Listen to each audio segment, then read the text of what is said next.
this happened again. The U.S. military is shooting down another high-flying object. This time it happened Sunday over Lake Huron. It's a Great Lake between Canada and Michigan.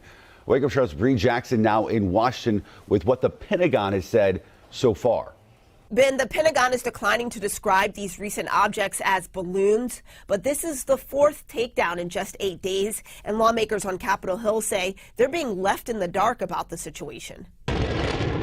The U.S. military shooting down a fourth unidentified high-altitude object Sunday, this time over Lake Huron. What's gone on the last, 2 weeks or so, 10 days, has been nothing short of craziness. And the military needs to have a plan to not only determine what's out there, but determine the dangers that go with it. President Biden ordering the takedown after military officials raised concerns about the object's path and altitude, saying it was a safety flight hazard and a threat due to its potential surveillance capabilities. This marks the third object blasted out of the sky in just 3 days.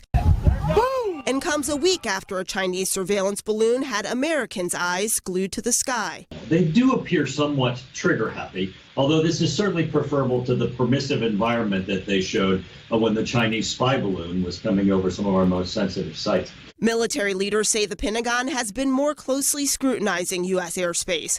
Officials are still collecting data to determine what the recent objects are as bipartisan calls for transparency grow. Why it's taking so long for number one, for me personally, to identify these objects. Two, why is it taking so long for them to be shot down? In the absence of information, people's anxiety leads them into potentially destructive areas. So I do hope that very soon the administration has a lot more information for all of us on what's going on.